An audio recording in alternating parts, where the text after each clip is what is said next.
ټولو ته هیله لرم ټول ښه اوسئ او زه نه غواړم چې په کومو نورو موضوعاتو وغږېږم ځکه اوس څه ده څه چې ما واورېدل شاید زه ډېر درسره مخالفت ولرم خو نه غواړم په هغو موضوعګانو راشم غواړم په د کوم بحث چې تاسې لرئ په دغه نه وغږېږم تاسې دلته ویلي چې ازادي بیان زه لکه زه نه غواړم ځان د جمهوریت نماینده وښیم نه ځان د امارت نماینده وښیم ځکه زه یو افغانه یم او دا د ما خاوره ده که زه په هر حکومت کې کار وکړم دا ما خاوره ده او هر حکومت سره زه حق لرم کار وکړم دا د ما قانوني حق ده د یو افغان په څېر زه د جمهوریت نه د یو تیر حکومت نه تېرېږم د تاسې حکومت نه ارځم چې تاسې څه حق لرئ یعنې د تاسې هغه تاسې داسې بحث نیولی چې هغه د ازادي بیان د خاطره ده نو زه یو ښه مثال لرم دغه ته کله چې ځوانانو په زلا زازی ته خو په تیر حکومت کې د حیا ټول ریکارډونه مات کړل والا ما خو وکړل خو تاسې داسې د حیا ریکارډونه مات یوه خبرې ته به زه لطفا تاسو ته ووایم چې لطفا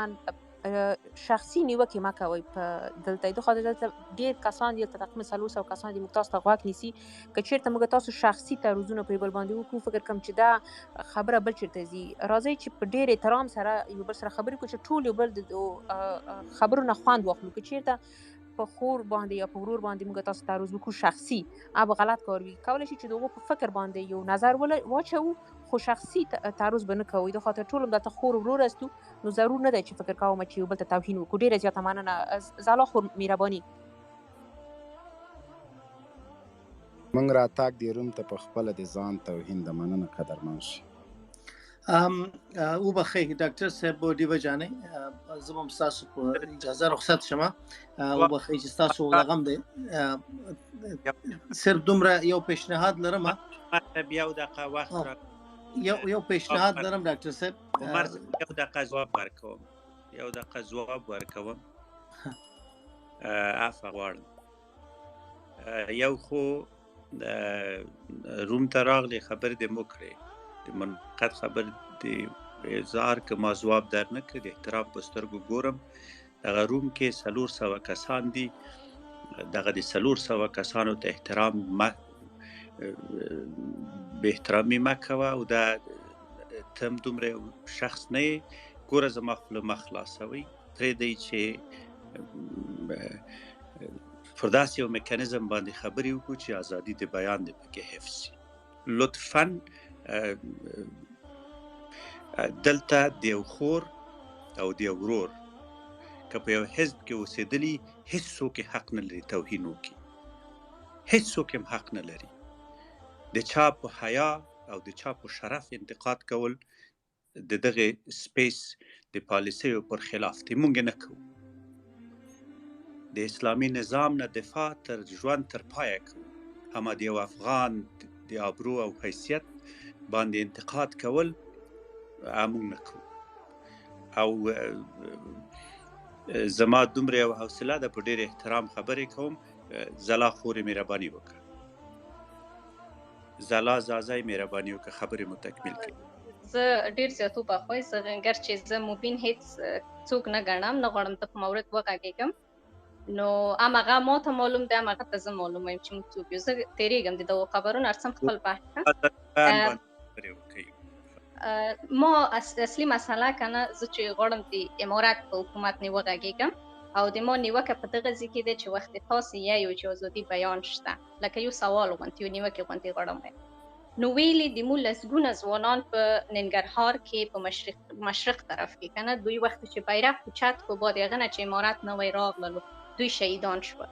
دوی خاص د دغه خاطر چې دوی یو بیرغ منلو اما مخالف طرف بل بیرغ منلو دا نه منل همدام چې د چې ازادي بیان د حکومت نه دی منل او یو بل مسله چې کله چې مو تاسې اقتصادي نگاه په دومره حد ضعیف اصول لکه اوس چې یو یا مخکې چې وو مخکې هم د مو همداسې اقتصاد وو نو زه فکر نه کوم چې هیڅ وخت د مو د ازادۍ بیان کله چې څوک مخکې ایوبي صاحب هم عین خبره وکړه او زه د دوی خبره تاییدوم چې کله مو د بل چا نه پیسې اخلو زه هیڅ وخت ازادي د بیان نه لرم ځکه زه دا مهمه نه ده چې یو نفر تا ته راشي د تا په ملک کې وي او ته د هغه مستعمرې لاندې نه ده کله چې څوک چا نه چې ته پیسه اخلي څوک چې تاسو ته کومک کوي څوک چې هر څومره تا ته مالی کومکونه کوي او هغه کوي همدا چې د خپل نږدې انده ورور اندخته لاره خلاصوي. نو تاغو حالت کې هیڅ وخت ازادي بیان ترلاسه کولای نشي. او زه د یو وګړي په صفت، د یو افغان په صفت غواړم ووایم چې ازادي بیان مطلق زه په امارات کې په هیڅ شي کې نه کسم. اولا یوې موضوع کې په دغه طریق کې نه کسم چې خپله سخنګویان مو چې څوک مثلا ارڅي داسې غږیږي او دا خبرې خو دغه نه تېرېږم، اما دوی خپله هغه خپل بیان غواړي وکړي، هغه خپله خبره وکړي که نه، یعنې دوی رښتیا هم په دغو الفاظو مخته سي، په دغو شیانو چې یعنې په یو زور و په یو هغه خبره وکړي چې مثلا مو داسې کار کوو یا هغه نه کوو. نو زه داسې فکر کوم چې ازادي بیان لکه څنګه چې اوس د څو ورځو کې ښځې وتلې وې، کومې ښځو چې سړکونو په سر مظاهرې کولې، صحیح ده، د هغوی خپل جدا فکر و، خپل جدا مسله یې وه، دوی لاړل تظاهرات یې وکړل، دوی لاړل غږ یې اوچت کړو. مګم یو دفعه داسې یو مسله مخته شوه چې حتی د دوی مخونو ته ګاز وپاشل شو او د دوی سترګو ته د مرچو ګاز وپاشل شو. نو دا خپله نقص د هغه دی، ازادي بیان دی. او بل دا چې رسانې آزاده فعالیت نشي کولی. تیر حکومت کې حد اقل که هر څومره فساد و، که هر څومره رشوتخوري و، که هر څومره خراب حکومت و، حد اقل رسانو یا خبرنگاران هغه خپل ازادي لرله که درویغ یې نشرول که رښتیا یې نشرول، دوی دغته یو حق لرلو، یو قانون یې لرلو. مګم اوس هغه حق و قانون ورته نشته، یعنې هیڅ رسانه آزادانه فعالیت نشي کولی. همدا اوس مثلا طلوع تلویزیون وکسه مخکې څه رقم ته فعالیت کول یا اوس یې څه رقم ته فعالیت کوي. یعنې بعضا د اوس که چېرته مو تنها د تیر حکومت و نوی حکومت سره پرتله کړو، فرق یې اندخ کې ده چې دغ کې هیڅ ازادي بیان نشته. همدا اوس راغلم یو دقیقه غواړم وغږېږم، په خولې مې خلک ارسي چې تا څه کارونه وکړه. نو یعنې یو نه منل خبره ده چې یو بل نه منو په هیڅ صورت. یو شخص درته ویل هغه باید په ټولو خلکو حساب نشي. محترمې دلا زازایه ته زموږ خور یې او خور مو وې، د افغانستان تبع یې، موږ درته احترام لرو. د بیان د ازادۍ ستا حق ده،